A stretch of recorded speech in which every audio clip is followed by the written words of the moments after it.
This is A's Cast Live, your comprehensive look at the Oakland Athletics. And the pitch is swung on, hit the right field, hit deep. Whitefield going back at the track, over his head, and over the wall. Do you believe that? And 29 other MLB clubs. Ramirez with a drive to deep right, away back, goal! Go Hayes! Gets a bomb out there by the Rocks. And boy, oh boy, this third inning is now showtime. It is a Judgian blast. All rise. Here comes the judge. Join us as we take you inside the baseball universe, from humidors to spin rates to game-changing moments. We have you covered. Spend your afternoon with us next from the town, only on A's Cast Live. Here's Chris Townsend. Good morning, everybody, and welcome to a little A's baseball. As this is our first official show of 2023 when we talk about coming on before games. Monday through Friday, through the rest of spring, we will be here for 2 hours before first pitch. And once it'll change, we'll be, 11 to 1 once the time change happens and we sync up with Arizona.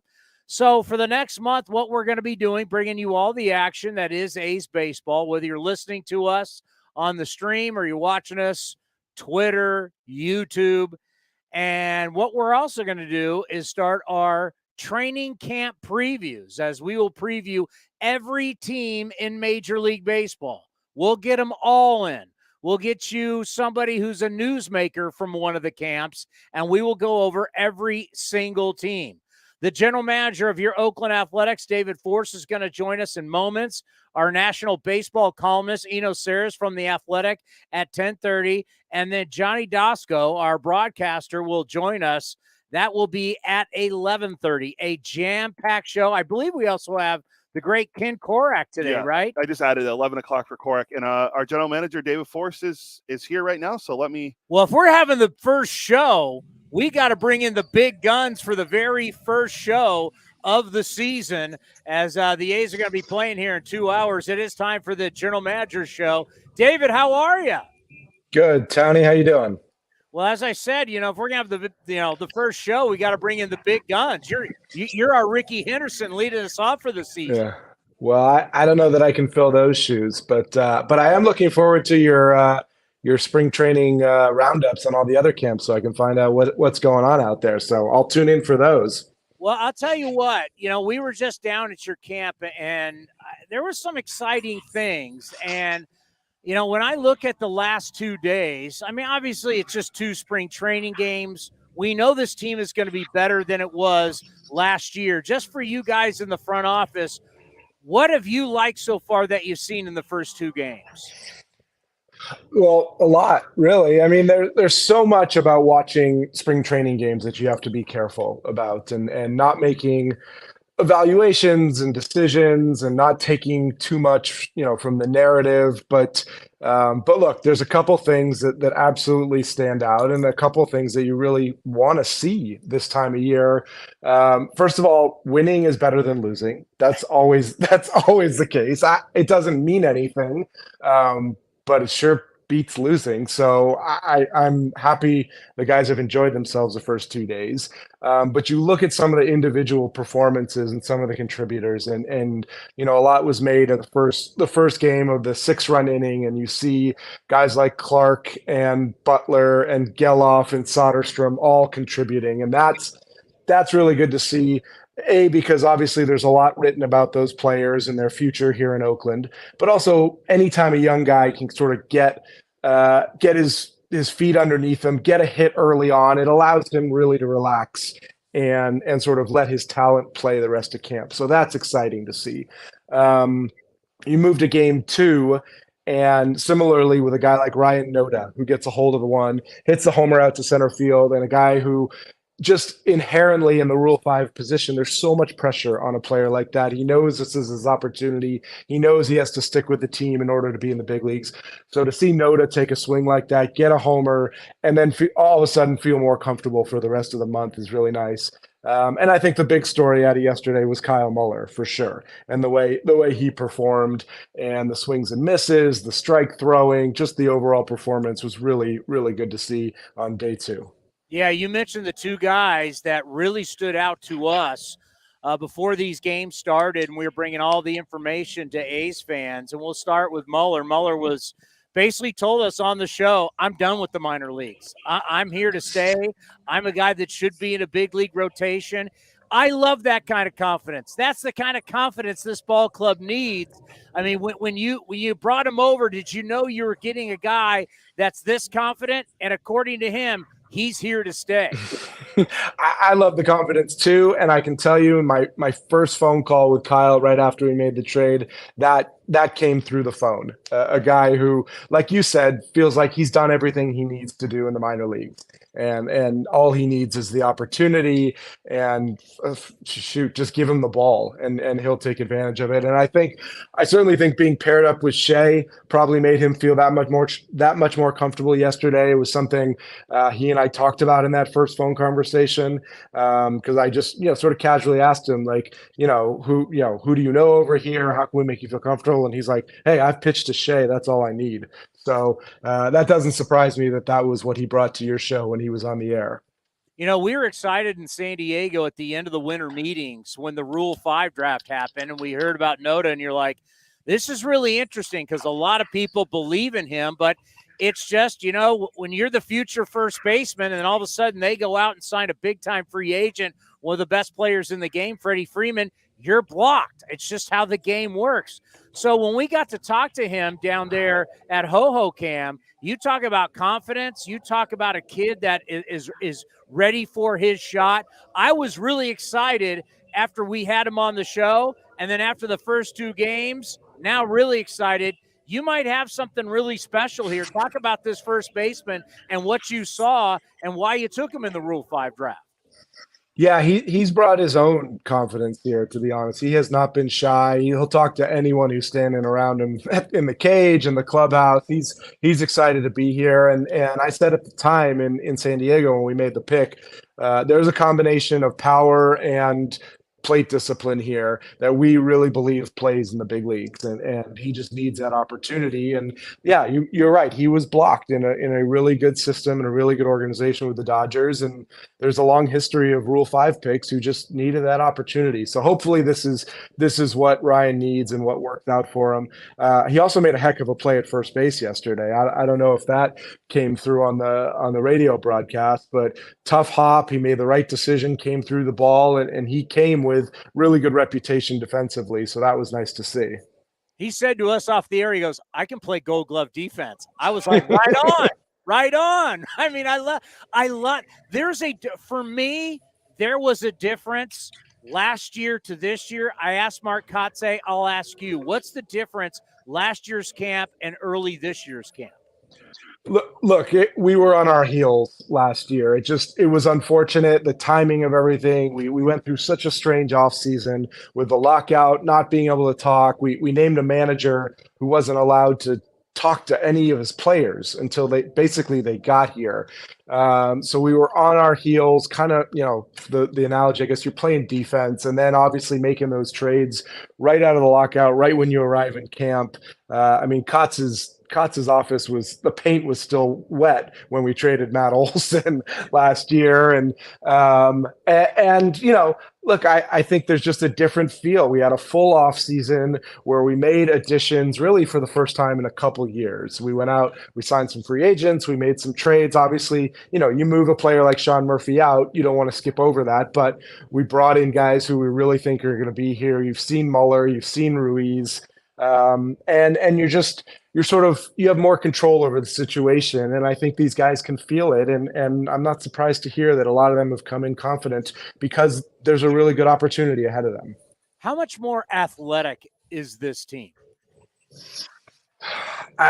I mean, obviously, when you mention Ruiz, it takes it up another notch. But then you look at some of the young players in Geloff and Denzel and Butler and see the athleticism they bring. I mean, I was in Lansing last year when Denzel hit one of his inside the park homers, and you cannot help but be taken in by the way this guy moves around the field. And you saw Lawrence swing the bat in the first game. I mean, these guys are young. They have some cockiness about them. They're not afraid, which is really what you want to see when they get to big league camp. You know, you came off that road trip and you were on the show and we were asking you, like, you know, what are the new rules like in the minor leagues? Because I know you went to a couple levels down there. I think you went to Midland too. And you said, wow, it's eye-opening how the game is different, how fast the game is. You know, after the first couple days, game started on Friday. Obviously, the A's were Saturday and Sunday. You're just seeing a dramatic change in pace, a dramatic change in time. So I know it's super early, but how do you feel about it? I'm excited about it. I think fans are going to love it. I mean, we've had two kind of normal time games, 3:06 on Saturday, I think, just under 3 yesterday. But if you look at that game on Saturday, first spring training game, were there 17 walks? I don't know. I mean, 20-something hits, 17 walks. That game typically clocks in at like 4.5 hours, the first day of spring training. So to get out of there in 3:06 was a nice surprise. I think you're seeing positive reviews across the game. Obviously, there are players it's going to take a little longer to adjust. But you know, like you said, I came back from Lansing. I saw Midland play in Tulsa last year. I had seen it the year before at a Stockton game in San Jose. There's no dead time. Not no dead time. There's just so much less dead time, and there's so much more action. You see the pitcher get the ball. It's been a lot easier to watch, and I think it's going to be great. Last night I was up watching a replay. We were working on stuff, and I was watching a replay of the Mets and the Nats from Florida, and it was amazing how many just ground ball hits I saw in this one spring training game. And Ron Darling, who is on MLB Network but also does the Mets games, was talking about it like, wow, this is kind of something we haven't seen in a few years. Ground ball base hits, kind of going to be back in vogue. Yeah, I mean, I think we'll have to wait to the season to see the real effect. I mean, right now, obviously, you're not doing much positioning at all in spring training. You've got a lot of young players, a lot of prospects who you don't have the full data on, and you're just worried about getting guys out there. So there'll be more positioning come the season. Obviously, it won't match up to what we've shifted the last couple of years. But yeah, I mean, you hit the ball hard on the ground now. It's got a real chance to get through. You know, when I think about competition, everybody likes to talk about competition. Everybody says there's competition in camp. But I got that sense there is a lot of competition. I think you got competition. I mean, if Kevin Smith keeps hitting like he did at the end of last year, I know what you want at the beginning of the year, but at the end of last year, if he hits in camp, I think there could seem to be tough calls. But isn't that a great thing that we're looking at competition for the starting five of your staff, outfield, infield? Talk about how there truly is competition going on right now. Yeah, you're absolutely right. I mean, it goes, both position players and pitchers. I think there are decisions that still are yet to be made over the next 30 plus days. So I think that's healthy. I think, we sort of hesitate to really make long-term decisions during the spring. We talk about, making decisions that aren't necessarily irreversible. But there are definitely roster spots up for grabs here, and guys know that. They can do the math. They all sit in the clubhouse while they're playing cards, and they look around and see, okay, there's 13 position players, 13 pitchers. Like, where do I fit? And the guys who can handle it, I think, can go out and excel over the next month. We were listening to Buster Olney's podcast, and he had A.J. Preller on, and A.J. Preller, obviously, and the Padres have made a lot of news, but the news that he made was talking about these pickup spring training basketball games, and you're wondering why the A's have certain relationships with certain teams, and he's mentioning the guys who are playing in these games, and all of a sudden, bang, your name pops up. You've been playing hoops with these certain GMs. Please tell me you were mopping up on these guys. Well, AJ's a pretty good player and still plays from what I understand, just about every morning now. So no one mops up on AJ. I can say that. But yeah, I mean, when we were all a little bit younger, Chris, we would be out there playing hoops. I don't know that my back could handle it anymore, but there was a good group out there for 5-10 years. But actually, when Bobby Evans was with the Giants, he was kind of in charge of finding the gym down here, and AJ was in that game. Thad Levine was with the Twins now. Farhan played. A bunch of writers got in those games. That was a lot of fun. It was something I looked forward to. Spring training. Like I said, we're all a little older now and not quite 25 years old anymore, pounding on the court. But those were times that you built relationships, and you got to see guys away from sort of the office, and it goes a long way in terms of how you deal with other teams down the road. No doubt. It's a relationship business, and you get to know these guys. It did. I will say, just because AJ brought my name up, if you ended up in a game with Preller and Tim Kirkjian, you better hope there were two basketballs, because you weren't going to see one between those two guys. It was a shoot first, pass later league. It kind of was, yes. But to Tim's credit, he was probably 15 years older than anybody else on the court, and he mopped up when he was out there. He could really shoot. Yeah, it's great because when you see Tim Kirchin, he is so small. He's a tiny guy, but everybody talks about ball handling skills, and he can 100%. It's all true. It's all true. He could do it all. Kim Church, he can really play. It's shocking. Yep. Let's end on this. We got to see it, Fitch, with your son. And, at times like this, before the true heat of the battle and where this game it consumes you, but the games haven't started yet. The wins, the losses don't stick with you like they do during the regular season. Just how important is it for you, your family, to enjoy this time, get these experience with the kids, let them see what dad does, and enjoy spring training before we start during the regular season? Yeah, I appreciate you bringing it up. I had the kids here the entire week. They were off of school, and this is absolutely the best time of year for me. And my kids are right now the perfect age. My son's 12, my daughter's 9. They love being out here. They love going out in the backfield and running around and hitting. And my son got to bat boy the game against the Diamondbacks the other day. So it is a really perfect time. It makes you really appreciate what we do, what we have access to, and the kids getting to be around. So the lack of stress this time of year is very welcome, and it's nice to have the family around. Well, great stuff as always. Be well. We'll talk to you soon. All right. Thanks, Chris. David Forst, the general manager of the Oakland Athletics. And I'm just going to say this. It's only 2 games. It's spring training. And last night, as I was doing work, we had stuff we had to do for the show today, and got some new scripts, some new commercials you're going to be hearing during the games. Yeah, I was watching. It was funny. Mrs. Met came into the broadcast of the Mets broadcast. And you got Keith Hernandez, who should be in the Hall of Fame, and Ron Darling, former A, was a great pitcher with the Mets. Obviously, those 2 guys won the World Series with the Mets in 1986. 86, yeah. yes. And it was, just watching the game and doing some work. And I was just, going over. I got our box scores now right here in front of me. I was looking at our Instagram account, and I was looking at some of the comments, and people are excited. And I know in our line of work, we're not supposed to be happy. It's talk. It's sports talk. We're supposed to be angry. We're supposed to be yelling. We're supposed to be questioning everything. But you know what? I'm going to start this show after David Forst. It's okay to be happy. It is. We as a fan base go through a lot. It's different than a lot of other teams. We've got a lot of stuff out there that's tough to swallow. I get it.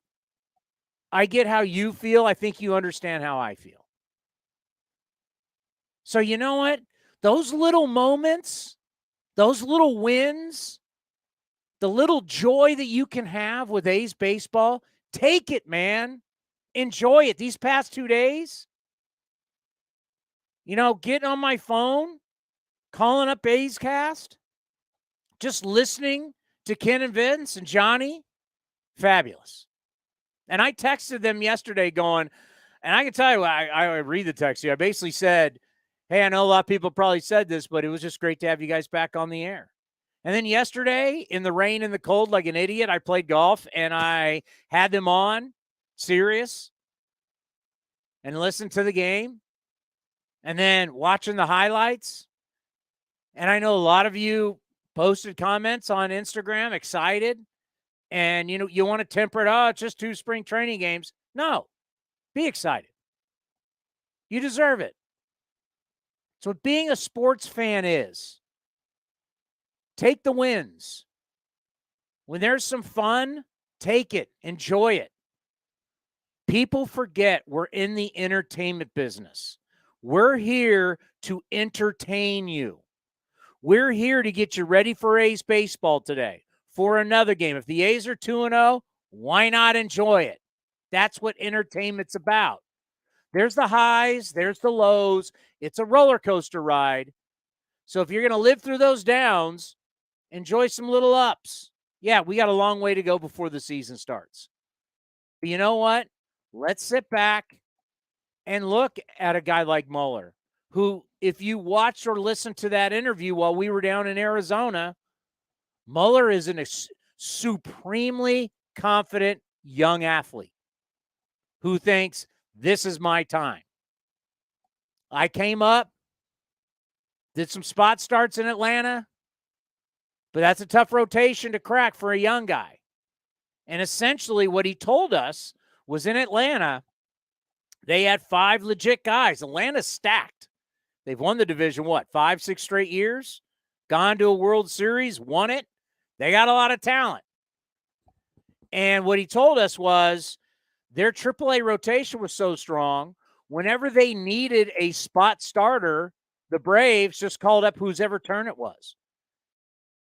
They actually didn't care who the name was. They just went, who's pitching today? Call him up. Whose turn is it? Call him up. And Mueller told us, I'm done with that. I'm here to play. And he oozes confidence. He's 6'7". He oozes talent. He's the kind of guy. We told him about the Madison Bumgarner comparisons. Some of these kids, they dictate the playing time. And if you take the ball every 5 days and you go out there, there's going to be, sometimes the seas will be calm, sometimes they'll be rocky. But if you don't pitch yourself out of a rotation and you stay healthy, you can look up and one of these guys can give you 20. I don't even say 30 starts because you'll think I'm nuts, but give you 25 starts. Mueller's a big guy, strong young man, very confident, can totally see that. And the player that I fell in love with, Ryan Noda. He came onto the program live. So we didn't tape it early in the morning. They played in the game. And when, these games are going so fast, we will get into that. Because some people are just, you've lost your minds. You're reacting to one Braves-Red Sox game that ended in a tie because the batter got called for a strike. And everything, this is what baseball. No, it's not what baseball is going to be. It's right in the beginning. Guys are learning how to do it. I'm going to go on a whole thing about the NFL and the NBA and the clocks. But game ended, and they brought Noda out to us. And we were in a commercial break. Introduced myself to him. He sat down. We started talking. And, the guy mentioned, I can play defense. I can play Gold Glove defense. He said that. He barely knows me. Or actually, he doesn't know me at all. He just met me and told me he can play Gold Glove defense. What kind of confidence is that? That's big-time confidence. I love that. Then we do the interview. Love him even more. Kid can talk. He's good looking. He's got everything you want. I know we're not selling jeans, Billy Bean. Brad Pitt, but yeah. Well, he was playing. Billy. Yeah. Brad Pitt, but if we're selling jeans, I'm buying. Well, then it was the next day. I was in the clubhouse getting a cup of coffee, and I run into him. And he comes up and, thanks me for the interview, and we start talking, and it was tough for him. I mean, just think about that. Think about your job. Think about your job. You think like, man, I'm up for a promotion. I'm up for the next step of my career. And all of a sudden, instead of getting that promotion, your bosses go out and hire somebody else. You thought you were next in line. You're getting a pay raise. You're getting what you want. But they went, nope, we're hiring somebody else, and you're staying right where you are. How would you feel? You'd feel hurt. You'd probably start sharpening your resume and say, get me the hell out of here because I've hit a ceiling. I like to bring this to real life because this is real life. I know baseball doesn't seem like real life, but it's real life. So if you thought you were going to get a promotion, if you thought you had earned a promotion and they went outside the building and gave it to somebody else, you're going to be pretty teed up. That's what happened to Ryan Noda. He thought he's being told, man, you're the guy. First base has kind of been a cluster for the first base and DH for the Dodgers has been a cluster, right? Oh, put Max Muncy there. You're thinking, man, I'm a legit first baseman. I got power. I got defense. I got what you want. And they're telling you, your time's coming, big fella. Your time's coming. And just when you start to see the light that this could be my time, first baseman of the Los Angeles Dodgers, pretty cool. No, they go out and sign Freddie Freeman, which actually, that kind of came out of nowhere. If you remember those negotiations, because there was a belief inside the industry that Freddie Freeman he's a Brave. They just won the World Series. He's the captain of the team. He's the guy in the clubhouse. Freddie Freeman is a star player who just won the World Series, and somehow, some way, they couldn't come together on a contract. They ain't making a trade with us, signing Matt Olson and giving Matt Olson a long-term deal, but they couldn't come to terms with Freddie Freeman. And you're sitting at home, Ryan Noda, and you go, probably means nothing to you that Matt Olson gets traded to the Braves and signs a contract. You're Ryan Noda, that means nothing to you. Hell, he may not even know. He's back in Cincinnati. But then all of a sudden, the Dodgers come into play. 6 years, 175 or whatever the money is, doesn't matter. But 6 years. So if you're Ryan Noda and you're sitting at home and I don't know how he gets his baseball news, whether somebody was texting him, it popped up on all our phones. Dodgers agree to terms with Freddie Freeman on a 6-year deal. Can you imagine if you're Ryan Noda and you thought you're the guy? You're screwed. Yeah, he can play outfield. He told us he can play left or right, but that's not like he thinks he can play Gold Glove defense.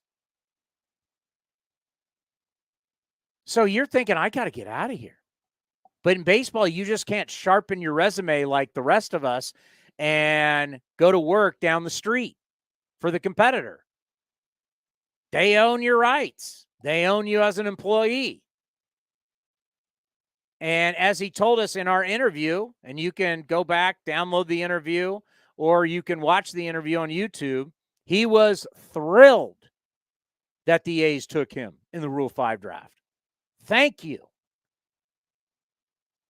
I got a shot. We say it all the time. The land of opportunity is Oakland. Not only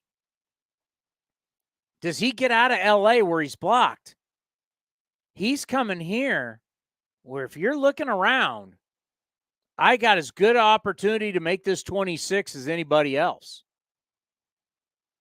And if you look, I know he had a hit on day one. Well, yesterday was 11-4. First day was D-backs. Yeah, it was 12-7 day one. He had a double and scored a run on day one. And then he hit the jack yesterday. And as the general manager just said, boy, what a way to start, right? Do you want to hear the home run? I have it. Yes, I'm looking up there. Yeah, go ahead. Play the home run. Johnny Doskow on the call. Here's the 2-1 pitch. That's swung on. A fly ball to center field. Going back for it. Joe Gray Jr. near the track at the wall. Looks up, and it is gone. What a shot from Noda. A 3-run homer. It's 11-1 Oakland. So Noda goes deep. His first home run of the spring. A 3-run shot, and the A's have busted this game wide open. 11-1 A's. You think there's a lot of time? There's not. I'm just going to tell you right now. We all think, it's spring training. Oh, it's Arizona. Oh, it's Florida. Get out of the cold. We're all going to be here forever. It's going to be forever. Hell, we were just in Arizona. We're back home. It goes by like that. I'm telling you right now, it goes by so fast. Just over a month. What is the date today? The 26th or 27th? 27th. First game is March 20 what? March 30th against the Angels. Just a little over a month. Remember, they got travel back up here. I mean, it's just about a month. You got a month. Can you imagine a month in your life where it's your dream, your ultimate dream can come true, but it's based on a month. 1 month. How you perform for that month. And there is a competition right now. There is a major competition. And Dermis Garcia's there. Aguilar obviously is going to get some time, but they're looking for either Garcia or not. You kind of know your competition. He probably doesn't really know much about at Soderstrom, so that's probably not like, that's kind of the rear view mirror of this kid. The kid's coming.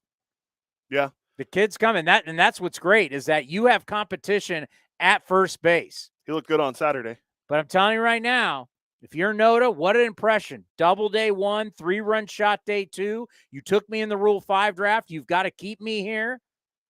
Great to see. And this kid's oozing confidence. Love to see it. Do we have the man's open? You got to do him justice. The Eno Sarris Show is sponsored by Fieldwork Brewing Company. With 8 taproom locations in Northern California, Fieldwork brings you fresh craft beer direct from the source. Fieldwork will also ship beer direct to your door if you live in California.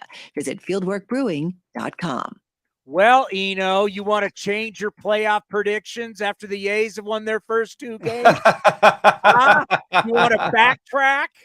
I love spring training.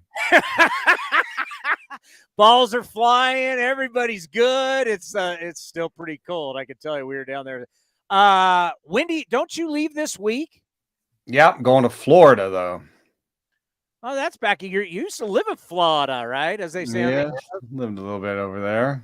But yeah, I'm going to West Palm Beach, Jupiter, Fort Myers, Bradenton, Clearwater. Yeah. I've never done the Grapefruit League. Like, I understand what people say, but for you, as someone who knows Arizona and Florida, what's the biggest difference in the spring training homes of the Florida teams versus Arizona? From a attending and covering perspective, everything's far apart. So there's a lot more driving. From facility standpoint, some of those facilities are older. Generally Arizona, those facilities are younger and better off, so some of those facilities. And in Arizona, since there are newer facilities, what you have is the minor league facilities are pretty tight with the major league ones. It's all like a big complex, Yeah. And so you can go, and like in Arizona, it's pretty cool. You can go pretty easily to the backfields and just watch the prospects, without, having to pay or having special access, whereas in Florida, a lot of times, because they were built at different times, you'll have like a minor league complex that's a couple miles down the road from the major league one. So it's not as easy to like do the backfields thing. Well, we've seen it for the past couple days, and the first thing that just stands out is how fast some of these games are going. When you're seeing 237, 217, 220, when the average game in Major League Baseball was 304 last year. And normally spring training games, because you're going to pitch a bazillion guys and you're going to pinch hit a bazillion guys, usually spring training games can be like 4 hours. I mean, they take forever. By the end of the game, I'll never forget one of my favorites. The Dodgers, the A's were taking on the Dodgers. This was a spring training, I think, right before we shut down COVID or the year before. I was standing I went to the food trucks, and I'm just eating, standing up down the left field line, and the Dodgers had on base, the bases loaded, 2 number 88s and an 89. It was like, what do we got, a wide receiver core out here? Not 188, but 288. So usually those games are pretty long. So, I mean, what do you think so far of the new rules?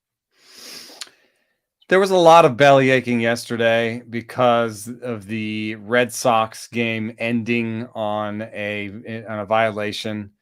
I tried to tweet out something I've said here, which is that early on in the implementation of these rules in the minor leagues, they did have, 3 violations a game or 2+ violations a game, but that, about 5 weeks in, they had it down to a half a violation per game. And I was trying to say, don't freak out now, like this is them getting used to it. And I think we're seeing that. When we watch the games, you're still seeing a few violations. You're still seeing people getting used to it. It's harder on the batters. There's more violations on the batters than there are on the pitchers. But I do think that this will relax and we won't be seeing as many violations. That's one thing. In terms of gameplay, like it is a little bit different. You have to watch more now. Like baseball is, I think, for some people, a thing that they put on and they do other things. And now it's more of a sport that you actually have to watch because there's a lot less standing around. And I think that's going to be a hard transition for some people that that have baseball as a very sort of melancholic, kind of like slow paced game in their head. And this is going to be different. But I think in the end, you kind of want a sport that you watch, so I think it's good for the sport. I think, I liked it when I went as a fan to high A games. And so far I've just noticed that I have it on when I work and I feel like I have to watch it more. And I'm like, wait, I have to work though too. Well, so it's a little different. The game again is moving, just like you watch other sports, right? And with the clocks, in football, you're forced to snap the ball. Basketball, you got to get it past half court. Then you got to shoot it by a certain point. You got to throw the damn ball. The puck's going all over the place in hockey, right? There's always action, and we lost that in baseball. It's going to come back now to where, as you said, you got to pay attention because there's now going to always be something going on, and it's much easier to make a commitment to say, I'm watching this for 2 hours and 20 minutes versus watching it for 3 hours and 40 minutes. It's 3 hours and 40 minutes. You're doing other things. you got to have it on for 4 hours. Then you're going to be doing other things. You got to cook dinner, got to clean up the dishes. You got to do whatever. You can't just sit in one place for 4 hours. At least I can't. I have kids. Well, and something I brought up, I was watching this game last night between the Mets and the Nats, and you just started seeing, and I know Keith Hernandez and Ron Darling were talking about it, what they're seeing so far is you're seeing ground ball hits. Now, David Forst said, well, spring training, yes, but defenses can change a little bit and we'll start. But still, something that you didn't see, ground ball hits. If we're already seeing it now, and this is a small sample size, as everybody likes to say, going to be interesting to just see how not only ground ball hits, but to really see defenders, let's see again, range matter. Let's see who's got range, who are the shortstops and second basemen, who are great athletes, who's got range at the corners. Seeing that again, I think is going to be a lot of fun. What do you think? Yeah, I think so far I've enjoyed, seeing more hits. Stolen bases are up. Stolen bases are up. 25% stolen base attempts, 25-30%. So we are seeing more stolen bases. I don't think early returns and looking at minor league numbers suggest that we're not maybe going to see someone steal 70 because of these new rules, but that a lot of the guys who steal 5 might steal 10. 5 steal 8, so we're going to see a lot more sort of 8 to 15 type stealers. I think that's fine. I like the stolen base. I think it's a fun game. I think some of this is just trying to get back to what the game used to be. You know what I mean? Like, people are mad because the clock is something new. And yes, it hasn't been a clock sport. However, the game has gotten slower and slower and slower and slower and slower over time. We're trying, there's, to some extent, we're trying to get back to the days of Vince Coleman and people, you have actually athletic defenders on the field. The ball is in play more. They have to make those plays, diving stops, triples, stolen bases. A lot of that stuff went out of the game when it got scienced up, and I understand that, analytics had a little part in that, but I think this is a good way to try and get back to the way it was. Well, David Forst has always said, you tell me what the rules are, and then we'll figure out a team to compete in those rules. So when you said science up, they were competing inside the rules. Now that the rules have changed, they're all smart guys. They're going to figure out new rules, new ways to win, new tricks. It's good for the game to have the change to make. Where in life is not being at a better pace? Everything, when you're at I'm not saying crazy like we're in a sprint, but just a better pace. We're at a better pace. And there is nothing worse than that slow, drawn-out movie that after 3 hours and 20 minutes, you said, they could have cut out about 20 minutes in that. Everything, whether it's a concert, anything in the entertainment business, a better pace makes for better entertainment. Yeah, I'm doing. I think it is. I think it is. It's just, that we all lost attention span when the iPhone came out. They've actually looked at this. Ever since the iPhone came out, all of us, adults and kids, have lost attention span. Not a good thing. Not a good thing. But I was trying to look and see if batting average on ground balls is up, and it isn't yet for left-handers. But I do think over the course of the season, another thing that's going to be interesting is a lot of these rule changes will have an aggregate effect, but we may not see it on the player level as much. Like I'm saying, if somebody used to steal 4 bases and steal 6 bases, that's a 50% increase, but, for that one player, it's like, okay, 2 extra stolen bases, no big deal. And so I think we're going to see a few extra hits for a lot of people, and you add that up across baseball, it means a lot. But on the player level, it won't change. It won't make a player a 70 stolen base guy out of nowhere. It won't make a lefty pull hitter all of a sudden have a 330 average when he used to be a 230 guy. It's not on that level. It's going to be baseball like you knew it before, just more of it. And more of it, when I say it was more baseball, it's more of doing things versus the standing around. If there's a ratio of doing things to standing around, we're going to have more doing things. One advantage that a salary cap sport has is that you don't have to talk about the salary cap constantly. Like, we know at a certain point, at the end of training camp, the NFL has to be a certain number of players. They have to be under the cap, and then that's it. And then once we hit week 1, week 3, week 6, week 10, 12, whatever, playoffs, you never hear about the salary cap again. You don't talk about it. Like in the NBA, you'll hear a little bit talk about going over the tax, but it's not something with our sport, because we don't have a cap. All we hear about is money constantly. And now it's Manny Machado signs. And now, all right, who's the next free agents, and Ohtani, and who's going to be the next guy, and blah, blah, blah. I hate that we have to do it, but it's a big part of our sport. What I'm starting to wonder is, it's fine now, but about 5-6 years from now, you're going to have some of these teams, they're going to have late 30s guys, not on PEDs, making huge money, and they're going to have a bunch of these guys. So these contracts seem all fun now, but when you start talking about, and I was just seeing between the Mets and the Padres, I mean, it's well over $1 billion they have committed for a long period of time. These guys will all get older. I mean, it's got New York, okay, San Diego. If this owner, for some reason, something happens to him and his heirs or whoever takes over the team next is not into spending their personal wealth, and you're 6 years down the road, and yet, man, I got a bunch of guys who are 36, 37, 38 making crazy money. This has potential for disaster. Yeah, it's crazy. I think the Mets is a slightly different situation. If you just look at terms of long length of deals, they've kind of kept it. They've spent a lot, but a lot of their money is in shorter deals. The Lindor is pretty much their only kind of 10-year deal situation. Where the craziest thing about the Padres is they now have 3 guys signed for 10 years at $30 million a year. Basically, they have three $300 million guys. So that's basically, you're talking about, okay, we're gonna have $90 million tied up in 3 guys.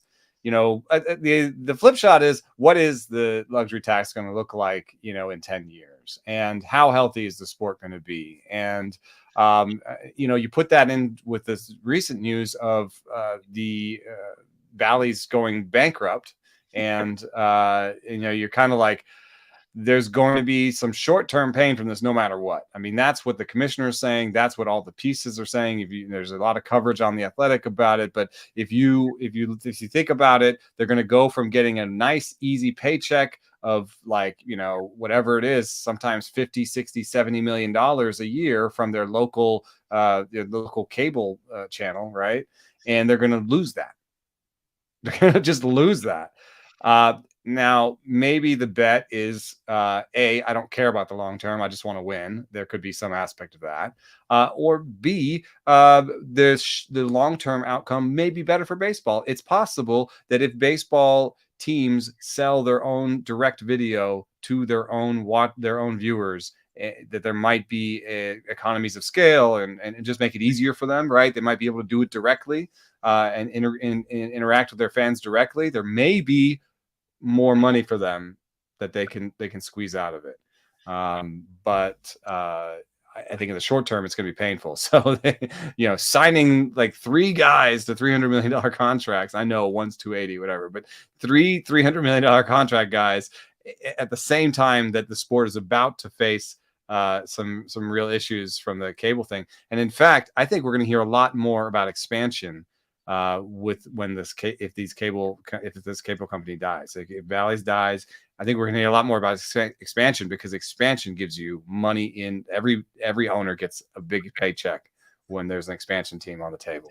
So what you could do is say, hey, let's do expansion real quick, in the short term while we're figuring out how to better leverage our video content. And maybe we come out the other end and there's fewer blackouts and you could just get the A's and just, I want to watch the A's. I don't have to buy the whole cable thing. I don't watch anything else on cable. I just want the A's. And you can have a direct relationship with the A's where you're like, here's my money. I want to watch you on TV. Don't black me out, Yeah. So there could be that relationship coming in the future. And to pat ourselves on the back, sounds like... Yeah, I mean, that's what you did with your radio, right? Sounds like something like A's Cast, right? Yeah, exactly. What we've been telling all of you, what we've been doing, we're at the forefront. This is the future. The future is not, as you mentioned, that's like 19 teams associated with Bally's going bankrupt, and we don't know what the league's going to do. Then the news came out while we were in Arizona. We haven't even talked about this, that AT&T and Disney, they want out of these RSNs. That's 4 more teams that are connected to AT&T. So you're talking 23 of your 30 teams got a cable problem.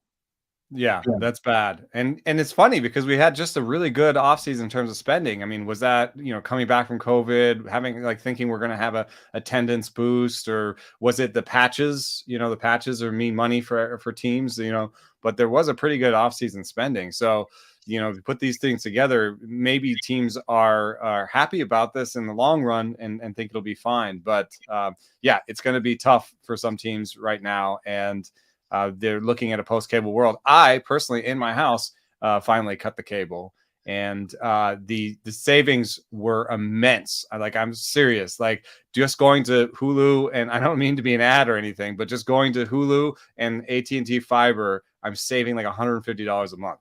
I mean, that's a lot. if Hulu wants to advertise on A's Cast or AT&T 5, advertise here on A's Cast and A's Cast Live. All right, so when you head off to Florida, and you're going to hit Arizona too, right? I don't know. All right, if you just do Florida, what is the key thing for you when you go to a spring training and you check out a team? What are you looking for, and what are the signs that you normally see where you go, I like what's going on here, and then there's the other signs going, uh-oh, danger, danger, this is going to be a bad year? Yeah, your comment about jersey numbers, there might actually be a simple way to kind of gauge how close your team is to competition, which is how high are the jersey numbers in the first 3 innings? Right? Because if they're really high in the first 3 innings, this is a team that's just trying to figure it out. They're just being like, I don't know, we're just got a bunch of guys and we got to figure it out, right? But if you're like an offensive line, 70. Yeah, exactly. If you got the offensive line out there, you're in trouble. I don't know. This is going to be such a rough spring training. I think I'm just going to be looking at like which teams seem to have talked about it before and seem prepped for it and seem ready for it. Obviously, the Red Sox, I watched their other game and I'm watching today, and they're still getting infractions. So, like, I think maybe the Red Sox weren't number one out in front on these rule changes. But there's some other teams that, I know, for example, that when Shohei Ohtani, he's slow, and in terms of clock pace, and I know that when he was throwing in the off season, he had a pitch clock. He had a pitch clock on his live AB type throws, so he was aware of it. Kenley Jansen on the Red Sox found out that he is the slowest reliever or the slowest pitcher in baseball in terms of clock pace. And he found out in spring training from the TV. He saw himself on MLB Network and said, oh, I got to clean that up. So I don't know what the Sox are doing, but they have not prepared their guys. No one called Kenley over the offseason and said, hey, can you throw through a pitch clock a little bit over the offseason? It doesn't shock me. I'll just say this. I heard something in our camp where somebody had said, yeah, we're going to go to the backfields and work on that. And you're like, you guys haven't been already? Like, what? Yeah. I think it might have been the first thing I did the first week, but I would have. How do you not get way ahead of, let's end on this. And I don't know if this has ever been done, but I was reading a report from our old friend Shamania. Once an A, always an A. We love these guys. And Shamania with the Giants now, after going to Driveline in the offseason, has gotten it up to 93, 96. A fastball that he once had years ago that made him one of the top prospects. And when the A's got him, we were super excited, getting this big kind of 3/4 flamethrower.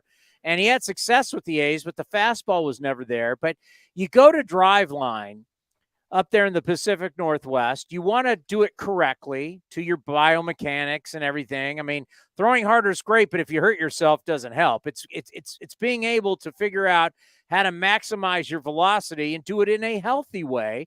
And a lot of guys will have success with this. Have teams ever thought about, you know what?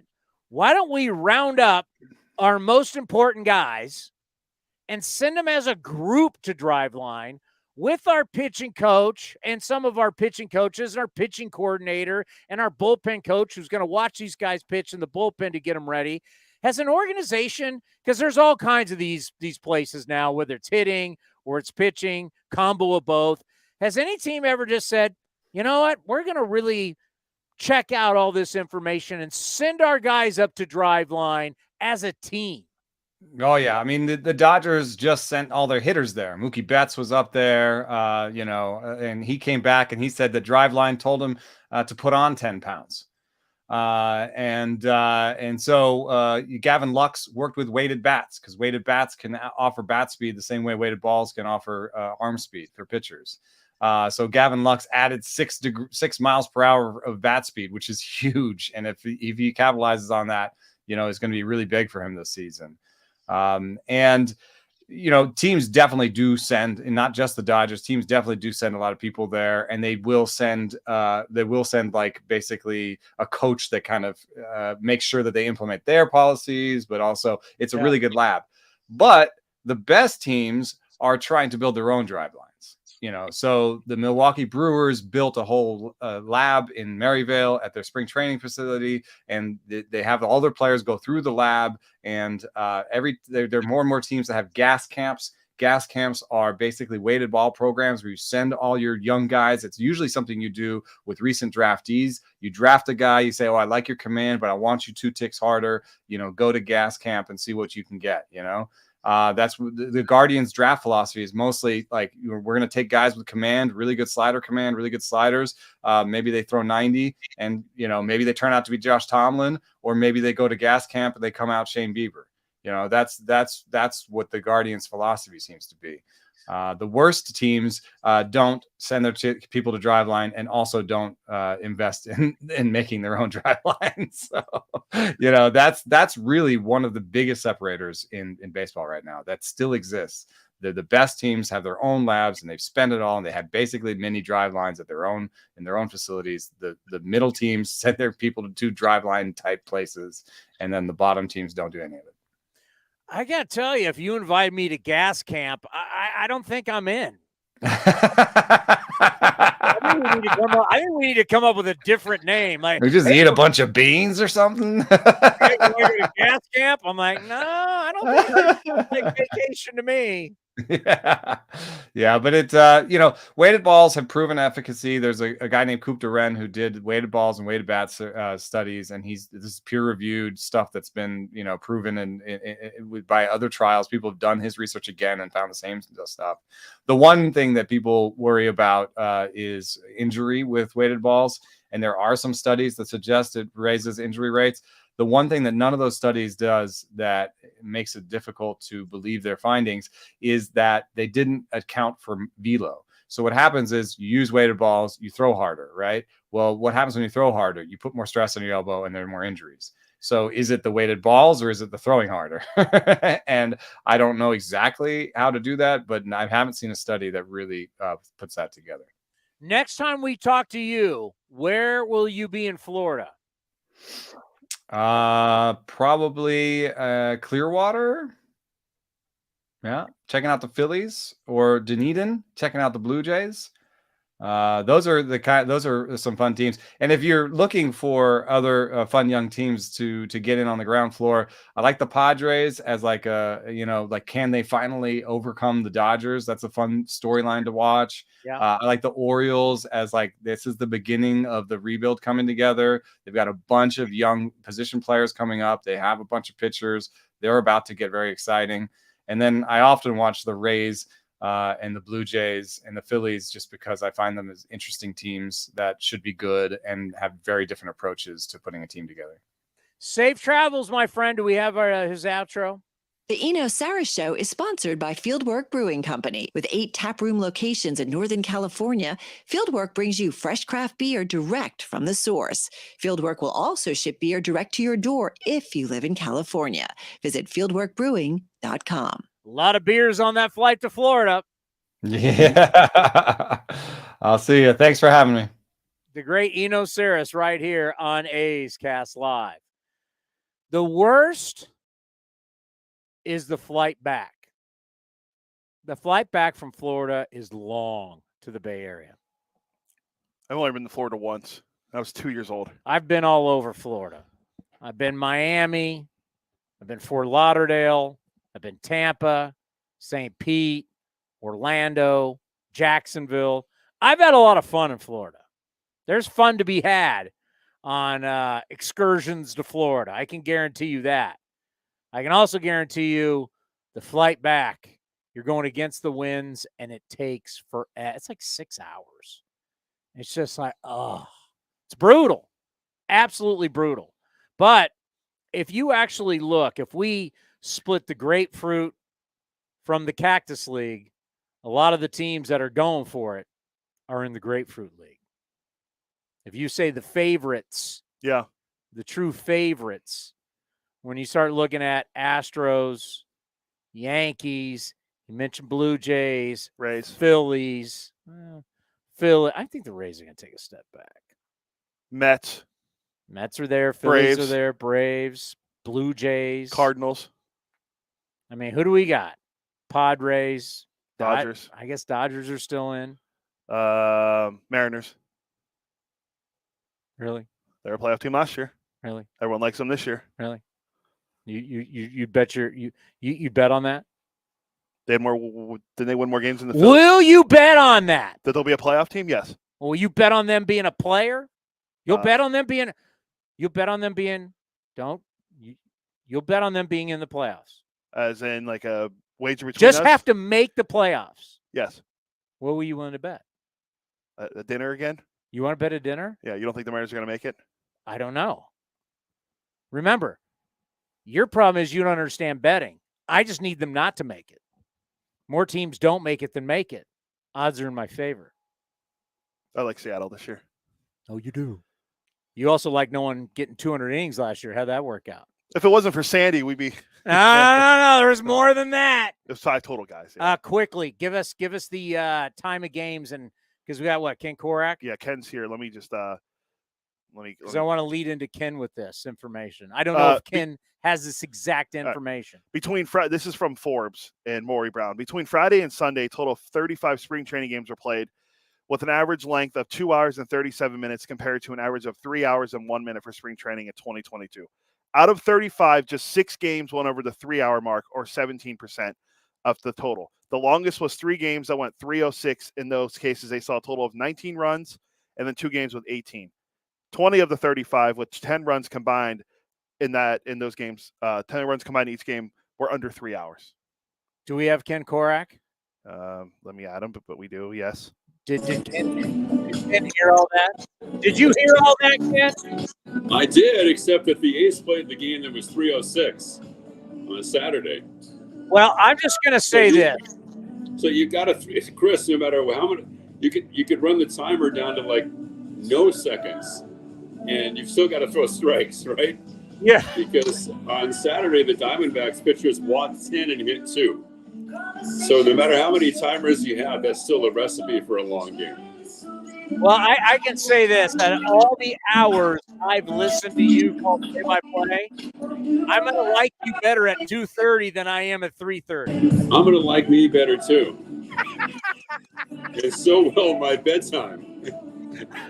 No, it's been interesting because the A's have only had, I think, 1 violation so far in the first 2 games. So the pitchers seem to be adapting to it pretty well.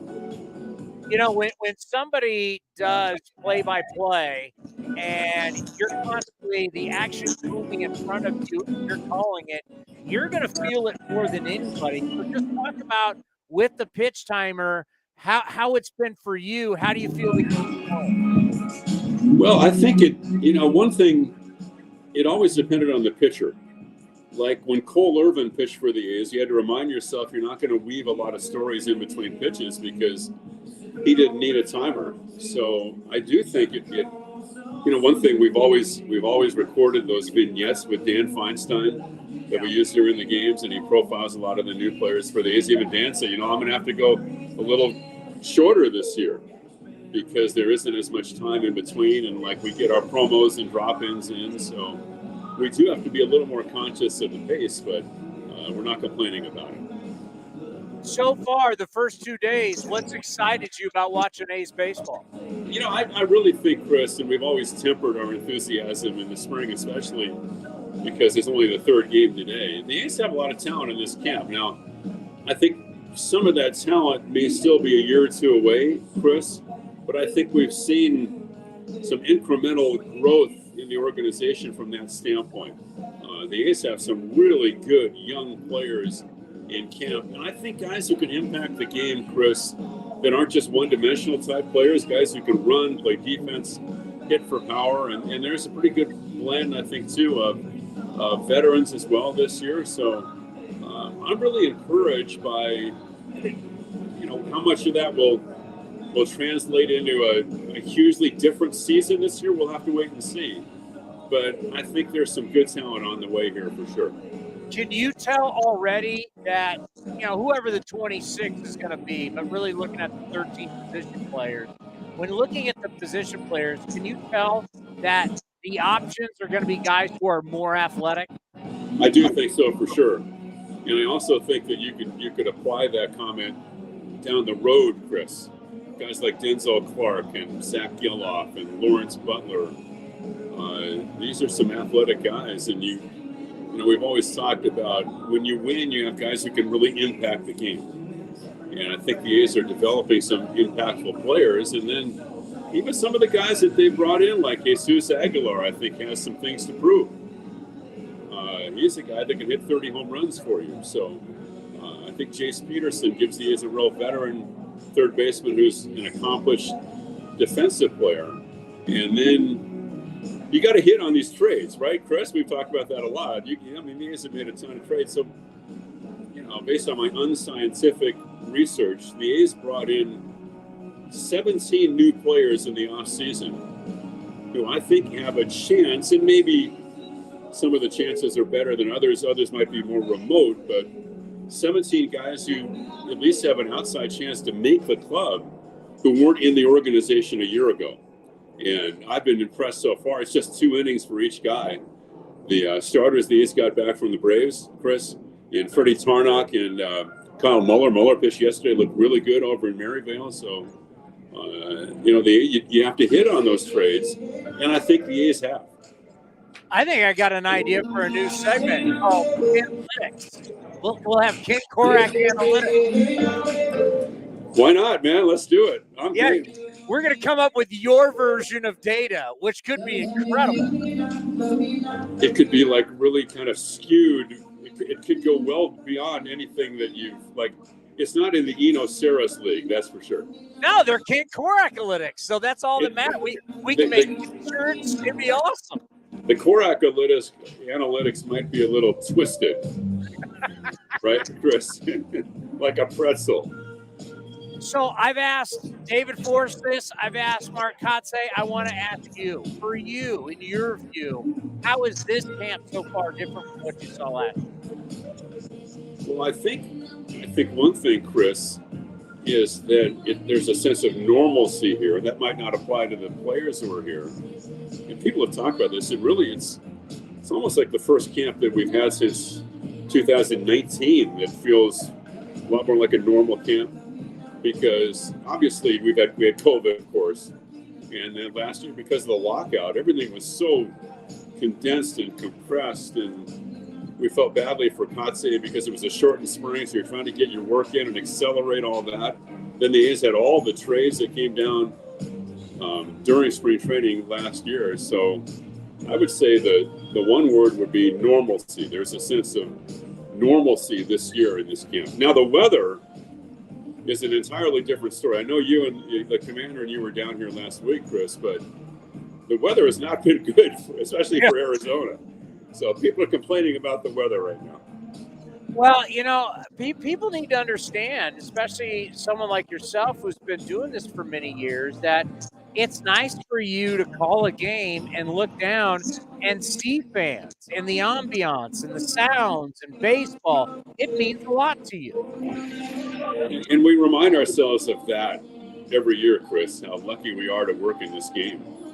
And I don't want to ever lose that feeling. My first spring training in the big leagues was 31 years ago, 1992 in Florida. And I don't want to lose that feeling of that wonderment, right?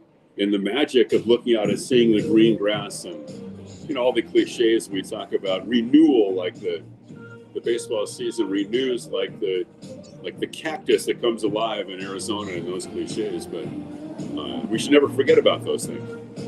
And for you, it's like players train in the off season. They're lifting weights. They're throwing bullpens. They're hitting in cages. They're hitting on field.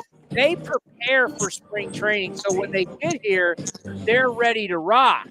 But for you, it's not like you're off calling games somewhere else getting ready. So what's it like for Ken Korak, the voice of the Oakland Athletics? I was listening. A lot of us were listening. Where all of a sudden it's like, here it is, game 1 of spring training, and it's time to turn it on.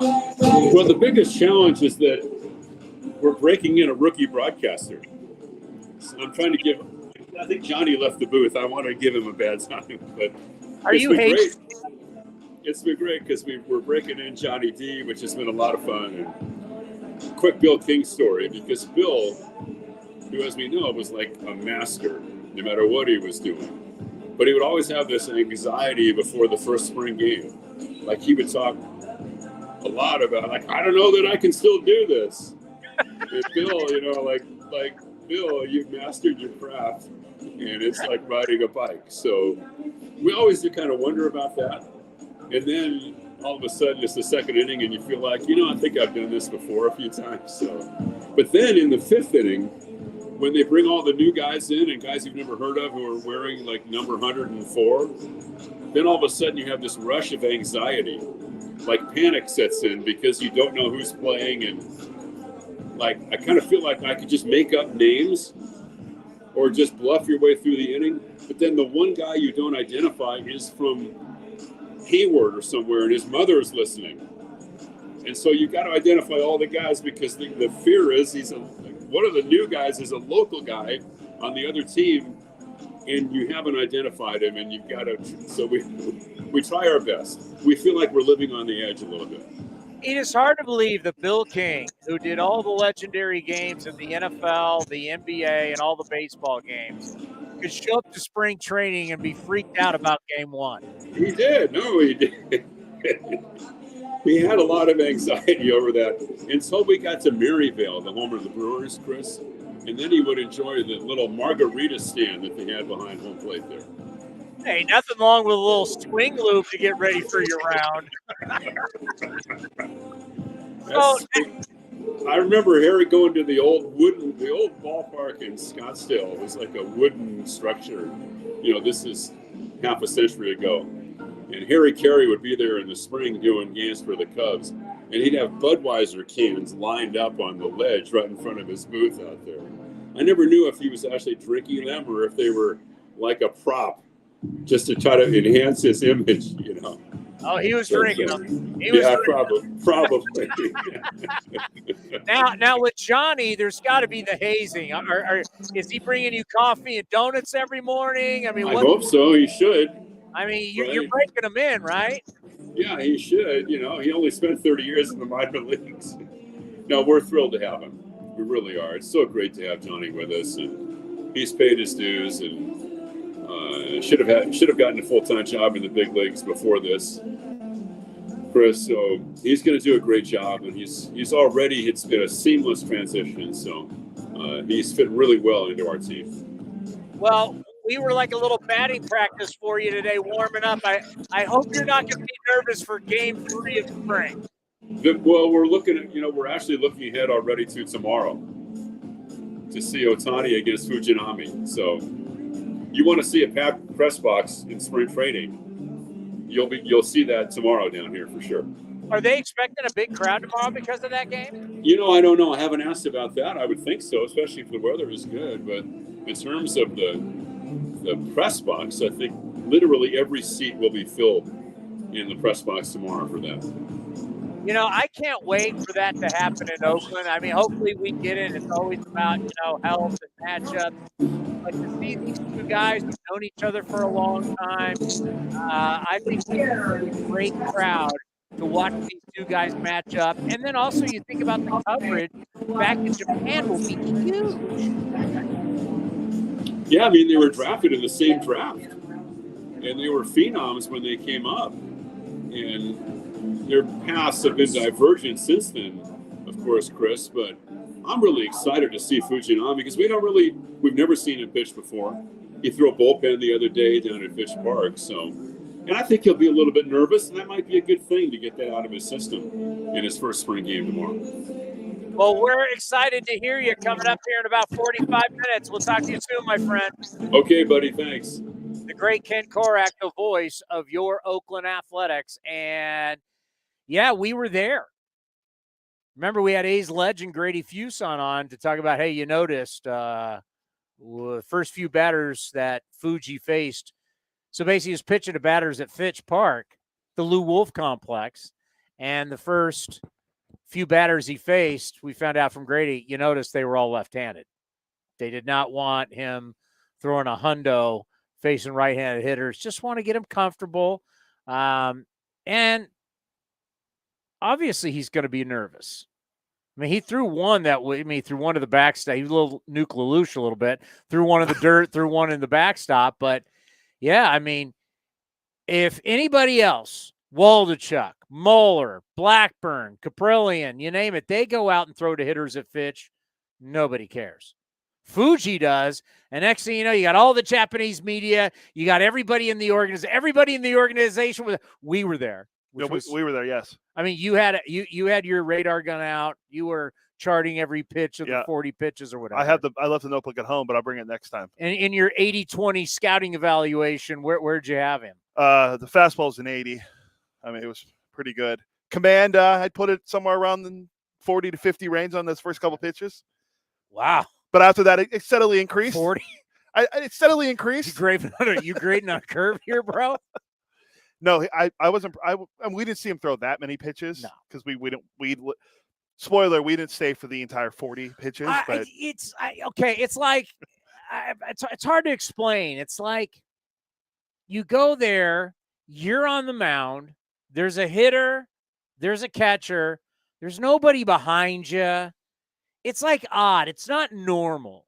Like just throwing to a hitter, no game. No guys behind you. It's just not normal circumstances. So it's like, it's hard to judge anything. And like, bottom line, we said this when we were down there. We'll say it now that we're back. None of this matters once the national anthem hits. I don't know if we'll have a flyover. I doubt it. But once the national anthem hits and the A's play, we open at home, right? Yep. 7:07, March 30th, athletics.com/tickets. For tickets. Who do we open against? The Angels. Come on. See them, the Mariners. It's it's the same thing. Mix it up one time. Well, last year we started in Philly. Yeah, it's like that was only because of the lockout. It's like the Giants are opening in New York against the Yankees. Are they really? Yeah. Nothing says opening day like it's the Giants against the Yankees, and all the Yankees fans go, "Who are these guys?" Yeah. For the Giants. No offense to our Giants fans. No offense. What was I going to say? We're talking about Fuji, flyover. Oh, first game at home. All this stuff that's happening right now, I'll be completely honest with you. Opening day, they bring everybody out. You got the bunting, got the national anthem. Players go out. Whoever the opening day starter is, he starts warming up. Guys are taking ground balls. Outfielders are throwing to each other, and all of a sudden it says play ball, and it's the first pitch of the season, and then everything that happened in spring training means nothing. No different than in the NFL season, all the training camp nonsense, all the preseason nonsense. When you do have the flyover, the national anthem, and they kick it off, everything that happened in training camp doesn't matter. Not until the bullets start flying for real. None of this. It's practice. Now, we've said it for years, and I'll stand by it. And I tell you, spring training is different for different people. Some guys got a guaranteed contract. You're coming here just to get ready. Other guys, you're fighting for your career. That is truth. But once we have our 26-man roster, and I'm assuming we'll take 13 pitchers. You got 13 pitchers, 13 position players. Everything that happened in spring doesn't matter. You can be King Kong in spring. You can be Godzilla in spring. But you go out and you start the season 0 for 14, or your first couple starts, you get lit up like a Christmas tree. What you did in the old Cactus League, no one's going to be like, hey, remember when he threw the ball well in the first part of spring? No, you're getting lit up right now, and you need to get outs. And if you got options, you're going down to Vegas. We saw it yesterday. I saw it on Twitter as soon as the third hit happened. Shea Langoliers was 3 for 3 with a home run, and everyone's like, oh, Shea's ready for it's the second spring training game. Be excited, though. Yeah, be excited, but yes, it's a second spring training game. Take the enjoyment, take the little wins. Yeah, we want to see Shea. You want to see these guys have some positive vibes. First of all, you want everybody to stay healthy. Then you want the positive vibes heading to the season. And you can carry a strong spring into a year, which is going to be a lot. I mean, you play a lot of games, 162 games you're playing every day, but you want to carry those good vibes from Arizona or Florida to whatever city you're going to go play in. But yeah, for Langoliers, I mean, Langoliers is a big part of this rebuild. I mean, you said, whoa, I thought it wasn't a rebuild. I don't know. I just got to call it something. Yeah, we went through that last week. It isn't but yes. Yeah, I mean, do you want me to go on that diatribe again? No, folks, I don't know how it can be a rebuild when you have this many 30-year-olds on the roster, but you're right, though. He is a huge part. Retooling. Yeah. That's probably a better word for it. He's a huge part of this. And we keep joking with him, or I keep joking with him in the clubhouse about increasing his stolen base projections because we want to see what he can do. We keep hearing how fast he is. Going 3 for 3 yesterday with a home run. We want to see him steal a base. Ruiz stole a base yesterday. So we finally got to see him. Well, we finally got to see him. We heard him steal a base. We can see the video. Ruiz is going to be a problem. We got sent an email on how to pronounce everybody's names, and it's how he pronounces his name. Nobody's got a shot at that. I didn't get that email. So you didn't get that email? I'll send it to you. You can listen to him say his name, and it's going to be a problem if we're going to pronounce it the way he pronounces it. Well, Estuary Ruiz, what people have been saying, it's not even close. Yeah. Well, we'll just say Ruiz for now. Estuary, how I was explained to me, you hear him say it, it's going to be a problem. You're going to hear a lot of Ruiz. Yeah.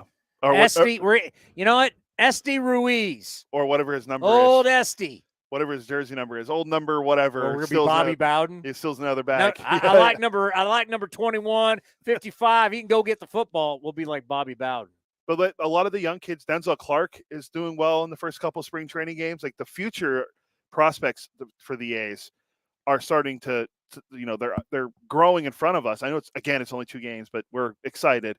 And these are the players we want to see in the future. Soderstrom, another one, Geloff. So these are the guys we're getting to get to see them play. Now they're most likely not going to break camp with the team, but you never know. Could happen. Anything can happen. Yeah, and in a retool. But you go down, you have a good spring, and you go down and tear it up, you could be in Oakland before you know it. I mean, this is, once again, the land of opportunity. And the world's your oyster in the A's. You want to get to the big leagues? Play your way there. I mean, we've seen it. Diaz last year. Diaz played his way as a young player, and the A's notorious lately for not bringing up young players. He played his way to the big leagues. Soderstrom knows it. We talked to him down at spring. Go listen to that interview and the confidence that he has. Sody understands. I forgot to ask him if that's okay. What his nickname is. I've kind of named it Sody. Maybe that is, but let's see what baseball reference has one. Usually they have like nicknames on there, but maybe not. It just seemed like Sody would be the low-hanging fruit on that one. He hasn't made the majors yet, so it's not on there. But he knows. You're going to send me back to AAA, all right, but if I go down there and tear it up, I'm ready to rock. He wants to be in the big leagues. Kyle Muller told us, I'm done with the minor leagues. From what I listened with Johnny on the call yesterday, very impressive. Johnny threw out a stat, I know this is high school. He went 36 consecutive outs for strikeouts through 3 starts in high school at one point. 36 consecutive outs he recorded were strikeouts. Who was he playing against? I don't know, whatever high school he's at. He was the Gatorade National Player of the Year. Yeah, but who's he playing against? Great question. Yeah. But still, that's if you think about it, 3 starts, impressive. That's 12 strikeouts a start. But if he's 6'7" in high school blowing 95 and everybody he's playing against is terrible, maybe it's not as great as you thought. I'm just saying. I mean, he might have been playing great competition, and then you go, yeah. Where was he drafted? Where did Atlanta draft him? So I'm going to look right now, and I'm going to see where he grew up. Man, that'll tell you a lot. If you're the Gatorade National Player of the Year, it better be first 2 rounds. He was drafted in the 2nd round out of Jesuit College Preparatory School of Dallas. He's from Texas, and they play pretty good baseball down there. Jesuit College Preparatory School of Dallas. Second round. I'm just going to say I don't think they're Division I. No. And they may be. But if you were the National Gatorade Player of the Year and you're going to Jesuit College Preparatory School of Dallas, that's a prep school. That's not even like a real, it's a preparatory school. Yeah, it's like going to Bellarmine. So he was drafted out of high school. Yes. Yeah, high school. That's what high school was. Yeah. Okay, good. And I was going to say, wait, I never heard of that. Okay, it wasn't college. It was a prep school, a preparatory, and some of those go till like a year after your senior year, right? Oh, I don't know. My school wasn't like that. Well, of course your school was. We didn't have. But Western PA doesn't have those schools. There's some of these schools in the East Coast that they have one more year after what we would call a senior year. So you actually don't go to like college your first year.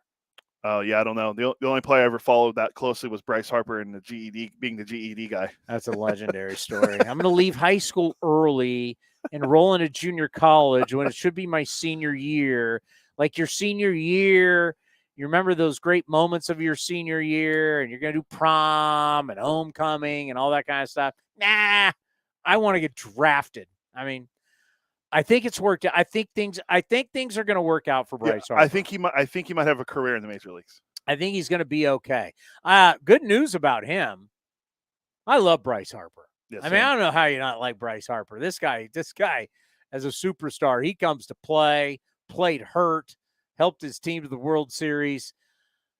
He could be back mid-season, coming back from Tommy John surgery. I mean, at some point, and that's one of the great things for all the people that hated the DH. They're now hopefully they're realizing how moronic they were for all these years being anti-DH. You can get a guy back from injury, like an arm injury. Bryce Harper, I mean, when he is cleared and ready to rock, you get him a few at-bat. You can still do all the rehab and the throwing and all that. You get him back in the lineup the same way you did through the end of the last season and the playoffs in the World Series. For Philly, you get him back in that lineup ready to rock. A lineup that already has now Trey Turner. You have the reigning National League home run king, Kyle Schwarber. The Phillies are going to be a problem, I think, in the NL East. And it pains me to say that because it's Philadelphia. But they are going to be good. Their starting pitchers, they still got Noli, Silv Wheeler. Their bullpen is improved from last year. I think they're going to challenge the Mets and Braves for sure. I don't know everyone keeps saying the Mets are going to have the best record in baseball. But so you went out on a limb and saying the team that won the National League is actually going to go out and challenge for the division the next year? Well, they only won 87 games last year. Did they go to the World Series? They did, yes. Oh. And you're going to go out on a limb saying they got a shot? No, I think they might be okay. Okay. I just want to make sure you're going out I'm on that limb. I'm putting it out on the record. The Phillies are going to be good this year. This isn't like you're going like the Pirates are going to go out. You're saying the team that played in the World Series might have a shot. The Pirates do have a shot at 75 wins. But the team that was in the World Series, you think they might have a shot? I think they have a chance of making it back to the postseason. Okay. Coming up next, Johnny's going to join us for the first time as we get you ready for A's. Who are we playing today? The Rockies, the Rock Pile. Rocktober? They're also 2-0 like the A's in spring training. I'll bet you the Rockies aren't in the playoffs this year. Is this a preview of something to watch in October?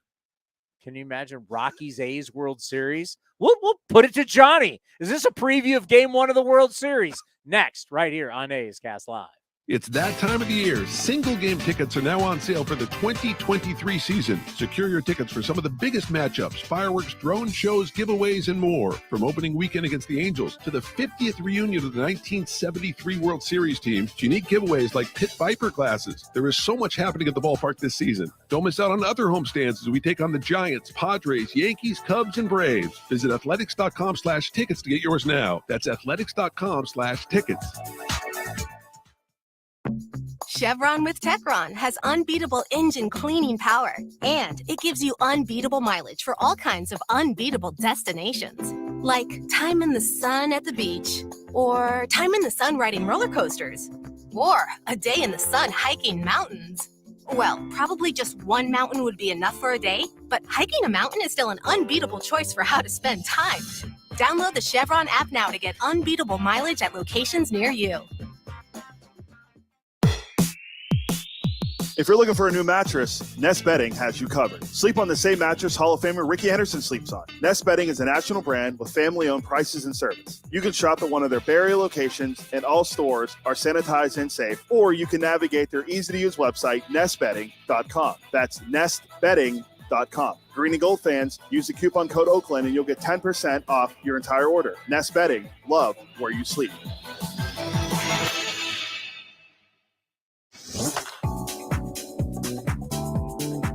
A's GM David Forst stopped by A's Cast Live to talk about Shintaro Fujinami. Yeah, you don't do a whole lot of press conferences. What do it mean, as we're just going to call him Fuji, as you get your big right-hander, really like a small forward? I didn't realize he was this tall. He's a big dude. Yeah, even when Billy walks in and says, damn, he's big, you know that he's a big guy. So it's been fun getting to know him over the last few days and spending some time with him. But I mentioned earlier, our guys in Asia did a great job with scouting, and it was great to be able to bring this one in. Yeah, I when I learned about the signing, we were actually down in Arizona at the time at Fantasy Camp and started looking him up and trying to remember him from the World Baseball Classic. He was like a $175, $180 in these, and then you now look at him, he's put on weight. Yeah. He's filled out.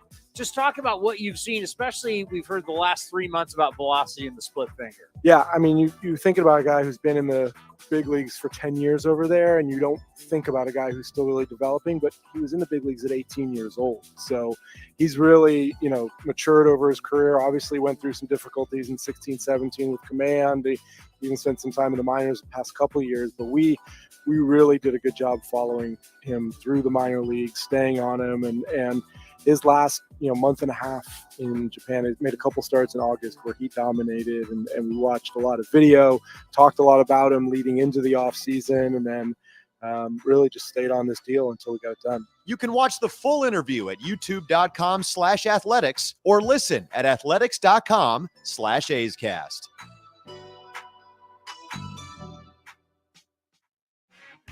This is Chris Townsend, and if you're looking for a great place to eat and watch games, go see my friends at the Chicken Pie Shop at Walnut Creek. The Chicken Pie Shop is one of the hottest restaurants in Walnut Creek. You're not going to find a better menu, and come try their world-famous chicken pie that has been served in Southern California for 86 years. Spacious indoor and outdoor dining, perfect for your next private party or corporate event. Don't forget free parking. For more information, go to chickenpieshopwc.com. That's chickenpieshopwc.com.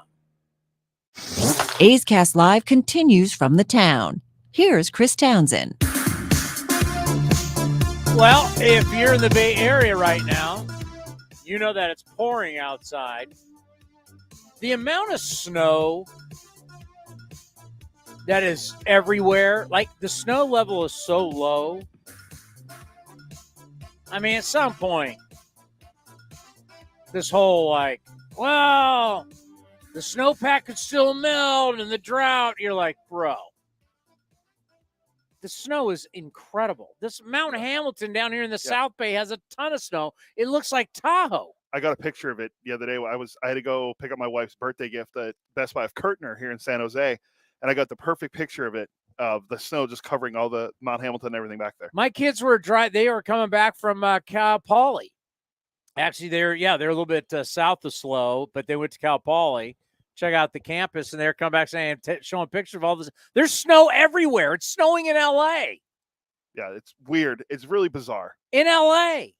It snowed in Livermore. I mean, there's record snow in the mountains. Seriously. I know. Well, we heard it was snowing when we were Don't in be Arizona. done. Well, if it gets hot, it might melt too fast. Like, if that's the problem, then you need to figure out a better way to get that melting snow into reservoirs. That's all I want to hear. And stop talking to me about droughts. Yeah, for sure. It's insane. We need like an opening for Johnny. Johnny is the kind of man that needs his own open. Do we have one for him? I don't have it yet, no. Johnny, how are you, buddy?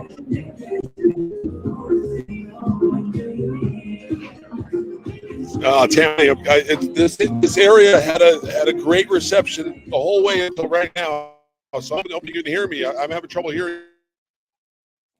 Go back into the press box. We'll figure it out. Yeah, we're gonna have to send him back. Bad. Wasn't a good spot there for Johnny, unfortunately. We tested it out the other day with them, and it sounded good. But maybe there's more people to ball. Well, there was no one there when we were there. More people using the network now. So well, I don't think there's like a ton of people there right now, but it is what it is. Yeah, I hope that I haven't looked at the projected weather, but I hope we're not going to have a ton of weather problem at the beginning of the season. That will be disaster. That's like the last thing you want to see, because don't forget, everybody plays everybody now.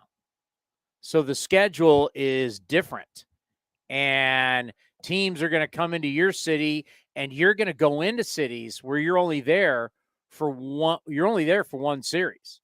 So the old, we can make this up when we come back next June, July, August. That's not the case. So we have to, if it's going to dump and it's going to rain and it's going to be wet, get it all out now. You can't you're going to have the summer issues in the Midwest and the Northeast, but yeah, it's still cold out, and it's pouring, man. Absolutely pouring.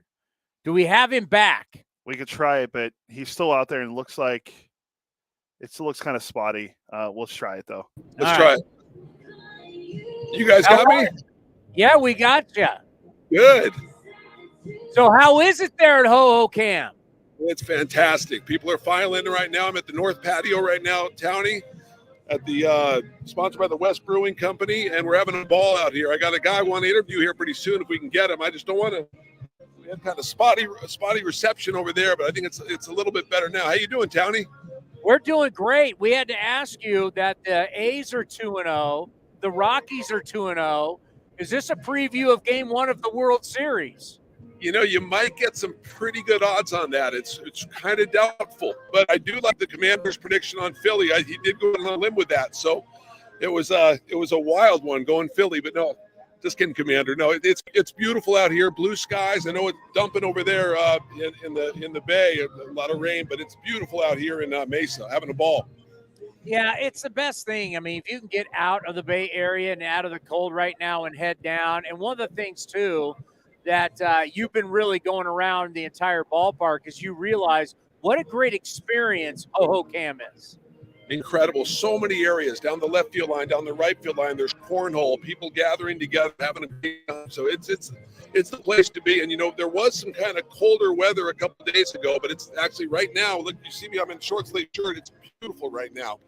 Maybe high 60s, low 70s, getting nice out here in Mesa. So far, a couple games, who's really caught your eye?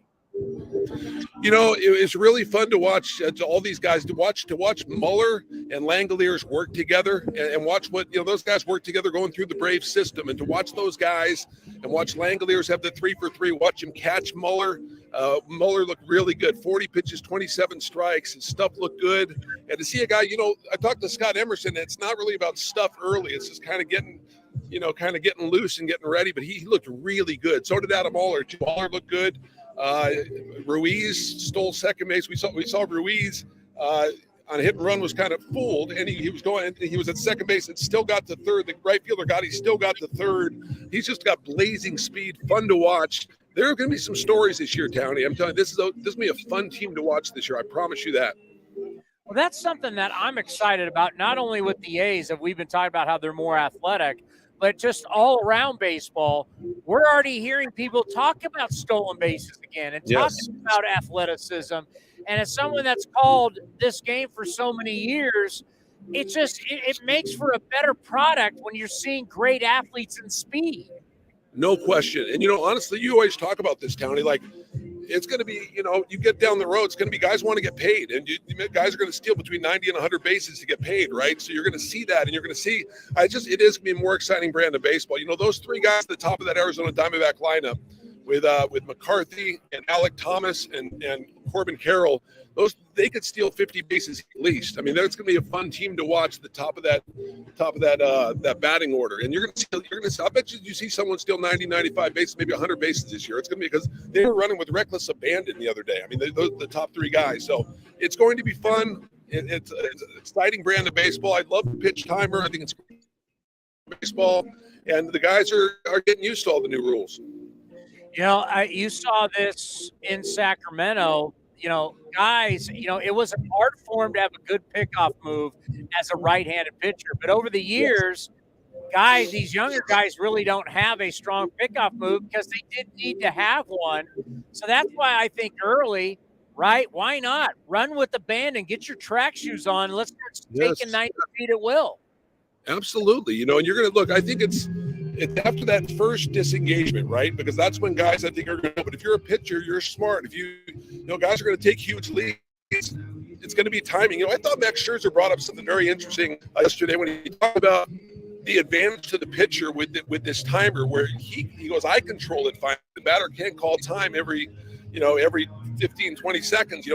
Basically, I control it. So he's going to be able to control the pace a little bit more, which I thought was an interesting perspective on it. So pitchers, if they're smart, they'll control it, try to dominate that way. But yeah, disengagements are going to be interesting, and I can't wait to see how it goes out. But I think there are going to be teams like the Diamondbacks that just run.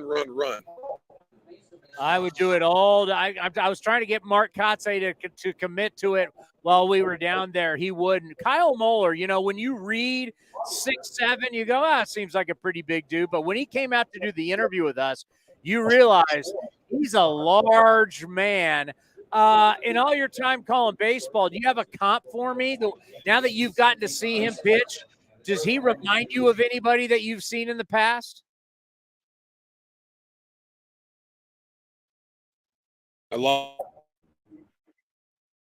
Yeah, he's frozen. I'm trying that Madison Bumgarner. God, I butchered that. Madison Bumgarner. He's not 6'7". Mad Bum's what? 6'3", 6'4", something like that. I think something. Yeah, 6'7" is a big dude. Mad Bum is 6'4". Yeah, this guy's 6'4", 240. This guy's 6'7", and that kind of puts you in a right, like AJ Puck 6'7". I mean, when you get out there and you're that kind of size, so like, what's the comp for a guy who's 6'7"?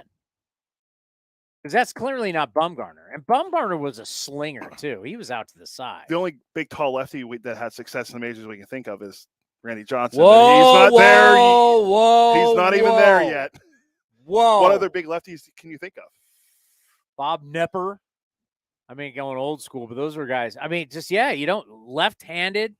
Type in tall left-handed starting pitchers. Our guy Mark Langston is not tall. Like, I'm trying to think. Guys who are that big. I mean, you're sniffing power forward when you're 6'7". And when you're coming down, man, the way you're coming down from 6'7" on top of hitters, you got to remember it's 60 feet 6 inches, but you're by the time you release the ball, you're like 50 feet away. Well, I was 6'5". Once again, he was like a down here guy too. Still, that's not 6'7". It doesn't actually have like a. I'm just trying to see if there's. I know there's some guys. You can just tell when you start getting to the 6'7", 6'8", they look different on the mound. They're just not big dudes. They're super tall dudes, long limbs, long legs, coming down at you, righty or lefty. There's just a big difference, and that's the thing too. Not only do you notice about this A's team that we knew going in that there was going to be a lot more athleticism and speed, also a lot of size. There's a lot of size on this team. Yeah, Noda's big. I mean, if you're not talking about the starting pitchers, I mean, it's like you said, it's like having a basketball team out there. Aguilar's a big guy. Yeah, he's big. Jermis Garcia's a big guy. Yeah, I mean, Nick Allen obviously isn't too big. I mean, might be him or JP Sears, maybe the shortest guys on the team. Ruiz is tall. Lawrence Butler's pretty tall. Yeah. Denzel Clark. By the way, my buddy who I played college ball with, I've told you, is Denzel Clark's agent. So obviously we'll go through PR, but you want me to set that up? You want to talk to Denzel Clark? I believe he's 3 for 3 in spring. The guy hasn't got out yet. Okay. Not saying that that's what we need to get excited about, but he's another guy that 1 for 1 on Saturday and then 2 for 2 on Sunday. The guy doesn't get out. I mean, small samples. I'm just saying he won't get out all spring. I'm just saying what the stats say. The guy just all he does is hit, as they say. hitting machine. Wait, we got Johnny in the press box now. Let's bring him back. There we go. Sorry, guys. That was a grind out there. Yeah, I had a guy to interview too, but you guys were talking about left-handers. What about Mark Mulder? Did you guys mention him? Was he? Mulder was what? 6'5"? Mark Mulder was 6'7", 6'6", 6'7". Yeah. We're gonna 6'6". Yeah, there's something about that size. I mean, 6'7's a power forward almost. I mean, people need to realize by the time you're releasing the ball, you're so far. Forget 60 feet 6 inches. Where you are by the time you release it, I mean, it's right on you, especially if you have velocity. So that's why I was asking you when you went frozen if you had a comp for us, looking at a style, because I know he doesn't throw like Masson Bumgarner. For some reason, people were bringing up that comp. Give me a good comparison. Looking at his mechanics, looking at him, is it Mulder? Who is a good comp for you with Mulder? I think it'd be Mark Mulder. You know, it just reminds me of him a little bit. I tell you what, though, one thing I like about Kyle Muller is, look, he had some failure with the Braves. I always think it's good for a guy to have some failure early because he's coming out and he's ready to dominate. Like he's going to go out there and he's ready to face big league hitters and dominate. He doesn't want to waste any time. He wants to go and get that job and be the guy. And, just having some of that failure before with Atlanta, I think is only going to help him now. You learn, you grow, and just, working with Langoliers, just watching those two on the same page, that's going to be a story to watch this year because I think this guy could be the real deal. One thing that you saw all those years in AAA was the great conversation of the manager to the players telling them your dream is coming true. You're going to the big leagues. You're getting this opportunity. I feel like this camp is the same way. You got a bunch of guys that are in here going, I've got a shot. I got a shot whether I'm one of the 13 pitchers or I'm one of the 13 position players. I got a shot to start the season in the big leagues. And there's a lot of guys playing out there in spring training that do not have that opportunity. You're right. You said the other day on your show, you said this is the land of opportunity, and it really is. You're going to see maybe a couple of NRIs, non-roster invites, get a chance. Everybody in that clubhouse right now feels they have a shot. I talked with Denzel Clark, and he goes, being in big league camp just feels different. He's just got smile ear to ear, and these guys are hungry. And you got 68 guys in that clubhouse. Of course, it'll be whittled down, but there's a vibe in that clubhouse. Like these guys want a shot. They're hungry. And that's I think going to be the theme this year. It's a hungry ball club. And that's always a good sign. No doubt about it. And like we started the show with, it's like, okay, it's just 2 games, but it's okay to get excited. We need those little victories. We need those little wins. This is the entertainment business. Let's have some fun with this. So watching it the last 2 days, there's excitement. I mean, this looks, no matter what the record's going to be by the end of spring, I can just tell, and I don't know how much you got to watch last year. You got to see the AAA team, obviously, but this spring, it already looks far better than it was last year. It's fun, Townie. It's fun. I mean, just being the vibe is just different. I don't know. I talked to people that were around it last year and the year before, and they said there's something just a little bit different about the vibe this year. And so I don't know. It's fun every day around that clubhouse and around this team, and just there's a vibe. So I mean, not promising 80 wins or anything or 75 wins, but I just think it's gonna be a fun team to watch this year for sure. Well, not only are we the land of opportunity, we're the land of food trucks. So we have food trucks at every game, and what makes the Coliseum experience so much better, we've got food trucks down the left field line there in Mesa, Arizona. Have you had your opportunity to go out and check them out? Not yet, but it's early, and I'm going, and I will. Believe me, I will. But I'll tell you, I was talking to people in that north patio area, and they were playing some cornhole. They're playing cornhole and they're having a good time. A guy from Chicago was there. He was having a ball talking A's baseball. He's been an A's fan since the 60s. So they're just having a ball out there. So I'm telling you, this is the place to be. Come down, go left field corner, right field corner, north patio. The grassy berm area, always a great place. So at Mesa, you want to be at this ballpark and see these guys in the future. It's gonna be good. What did you think of the new bullpen area out on the grassy knoll up there in right field? Phenomenal. As a matter of fact, we're going to try to do a show. It teased me, Townie, because all the areas I checked the other day, like worked, the wireless was perfect. Like the connection was perfect. So that was a little grind over there, but that area is great. That has cornhole and some other spots down there, have some different games and stuff. People are having a ball down there as well. So we're going to try to do it from down there next time we do this. Hopefully it works. You know, when I left the radio station and I came to work for the A's, Vince Cotroneo was making me carry his backpack. I had to pick up his dry cleaning. I got my rookie hazing. I mean, what is Ken Korak making you bring his briefcase in? Are you bringing donuts or coffee? What are they doing to you to start your A's career? I did get him coffee the other day. I got him coffee the other day, but the hazing hasn't really got started yet. But I'm ready for it. I'm the rookie, so I expect it, and so I know it's part of it. I know I didn't pay my dues, only 30 years in the minors. I know that, but still, yeah, they get on me a little bit. It's good. I mean, Ken Korak wants a robe at night. I mean, these guys are high. You know, you're dealing with some high maintenance guys, right? Yeah, he did ask for a table inside the a table and a couple new chairs in the booth there. So yeah, they're look, they're icons. They're going to get it. So yeah, it's all good. They got it. Just how was it for the fans who are everybody's ecstatic for you? Just how was it for you personally? I mean, once you get the job and the euphoria and all that kind of stuff, now you're getting to do what you love, and you're a play-by-play guy. What was it like when you first went on and you went, I'm a play-by-play guy for one of these 30 teams in Major League Baseball?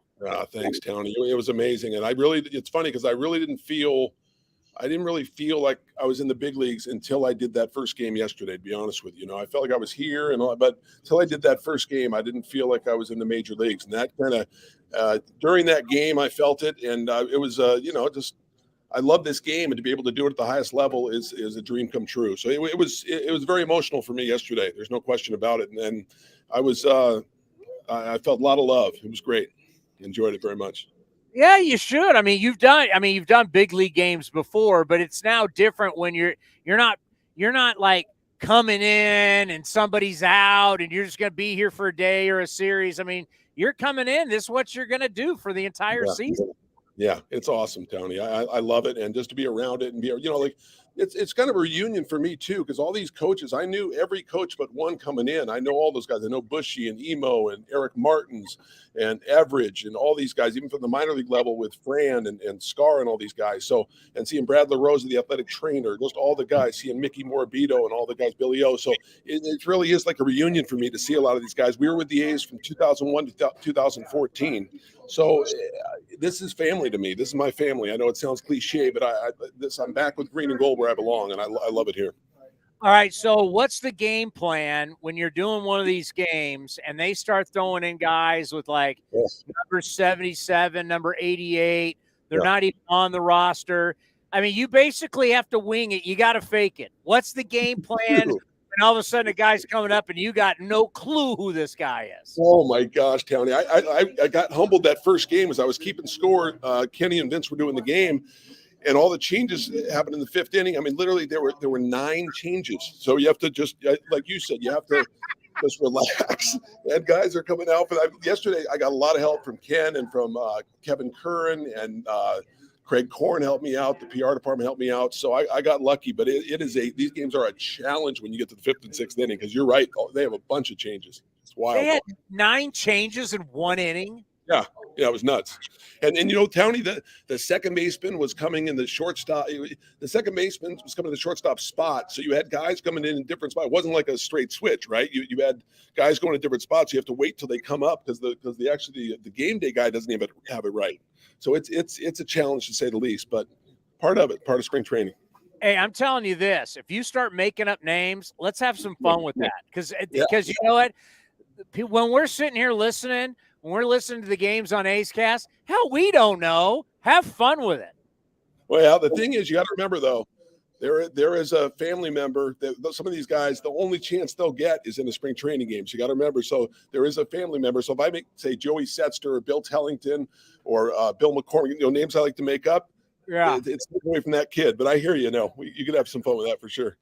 All right, buddy. We'll be listening. Enjoy the broadcast. And are we talking to Johnny tomorrow? Same time tomorrow. Same time. At some point, I need a report on the food trucks. Okay, you got it. I better get on that today then. All right, buddy. Have a good call. See you, Townie. See you, Commander. Bye, guys. Johnny joining us from the ballpark as the Athletics are going to be taking on the Colorado Rockies. It's the battle of undefeateds. It's the preview Game 1 of the World Series in October. That will go Rocktober. into that will end it Rocktober versus A's-tober. By the way, you can watch the game today too. It's going to be on MLB TV, MLB.TV, athletics.com, and the NBC Sports app. And if you want to listen, obviously it'll be on athletics.com/A's Actually, and Bloomberg. The video's been grainy, so what I would do is only listen to it on A's Cast. I think they fixed the video after the first couple. I heard that I would only listen to it on A's Cast. Well, there's options. I would tell you the only place, I mean, from what I know, the only place you can get the game is A's Cast. So if you find it another way, good on you. Actually, let's see what the pitching matchup is today. What do you got today? Let's see. Hold on. I didn't even take a look. I saw the lineup was posted earlier. We got Drew Rucinski's making his spring debut. He basically the Shohei Ohtani minus hitting of the Korean baseball. It was organization. Yes. What was KBO? Yeah. Was it O for organization? He was the king of Korea. He was, yeah. Signed. He was there for 4 years. We got to get him on because he was one of the guys that we just weren't able to hook up with. There's only a couple of them. He is one of them. You'll hear from Daniel Susak later this week. That's going to be an audio. That's right. An audio only we interview. Still have the great Fran Reardon, the leader of men. Fran Reardon. Men. He'll be on later this week. Today, lineup leading off, playing second, Tony Kemp. Playing right field, hitting second, Ramon Laureano. Seth Brown hitting third, playing left. Brent Rooker, who MLB.com had as a dark horse to make the team, the former first rounder by the Twins. He's like Mr. SEC. We got a bunch of Mr. SEC guys, him and Blade. Yeah. Well, don't forget, Zach Jackson's also an SEC guy. But we're talking about guys who are all SEC. Brent Rooker's the DH hitting fourth. Jace Peterson at third, hitting fifth. Dermis Garcia at first, hitting Jace sixth. Peterson hitting fifth? Yeah. JJ Blade in center, hitting seventh. Tyler Soderstrom catching, hitting eighth. Nick Allen playing short, hitting ninth. Who's playing first? Dermis Garcia. Because the pitcher for the Rockies is this Jimmy Lambert? The former White Sox Jimmy Lambert. Let's see last name. Peter Lambert pitching for the Jimmy, Rockies. Peter, some guy named 25-year-old righty from the Rockies, Peter Lambert versus the A's and Drew Rucinski. Right now, and it's early, but right now the competition is first base. Right now, because there's going to be, other than Nick Allen, there's going to be a lot of mixing and matching infield. Because one thing we really haven't talked about, we got to talk to him down at Hohokam, is you're going to have to figure out where Tony Kemp's going to play, right? So you've got a mixture, and this is how they planned it. They got a mixture of all these guys that can play all these different positions, right? Diaz can play short when Nick Allen needs a breather. Peterson can play all over. Tony Kemp can play all over. Diaz. So you got, I mentioned Diaz. Oh, Diaz can play short, but when he's not, he can play all over. But he'll be the backup at short. Yeah. Right? So you're going to have these guys that can play all over. But outfield, I mean, everybody can be. I mean, Seth Brown's playing left. He can play right. My God, I don't want to see him in center again, but he can. I mean, obviously he can play first, but the plan really is for him not to play first. So there's versatility all over the place. But if you look at the one competition, right out of the gate, it's early. If it's a boxing match, round one goes to Noda. Yeah. Now it's going to be, all right, Dermis, what do you got? So if I'm listening, because I'm only listening to the games, every spring training game right here on A's Cast. If I'm saying the battle so far that intrigues me, that the A's really need to find, was it 12 first basemen last year? Yeah, 12. The A's need to find somebody who plays the majority of the innings, that hits in the middle of the lineup and produces. If you don't have a steady first baseman that provides offense, you're really behind the eight ball. You really, really are behind the eight ball. You got to have that. It's a corner position. I understand you may not always have that at third base, but you really, in a traditional game, left field, right field, third and first. But modern day baseball, you've got to have pop at first base. I mean, we saw it for years with Matt Olson. You got to. So right now, if I had to say the sexiest battle in camp, that battle is going to be first base. And Noda right out of the gate has impressed us while we were down there, and he's already impressed in the first 2 games. Somebody or certain guys are going to seize the moment. Opportunity of a lifetime. Who seizes the moment? Remember, we are going to be here every single day, Monday through Friday, 2 hours before first pitch. When do we start our training camp previews? Hopefully later this week, once we get some of the guests. We Dan Otero coming on tomorrow to explain the rules changes. We'll have Vince Catrono and Johnny tomorrow. But Dan Otero, former A's reliever. So Vinny, Dan Otero will be here. I said training camp. That's football spring training camps. We will go. It'll call training camp. We'll go to every single, all 29 teams. We're already in our camp. We'll do all 29 teams, preview them right here on A's Cast Live. Coming up next, A's baseball, the Rockies and the Athletics, right here on A's Cast. Chris Townsend, and if you're looking for a great place to eat and watch games, go see my friends at the Chicken Pie Shop at Walnut Creek. The Chicken Pie Shop is one of the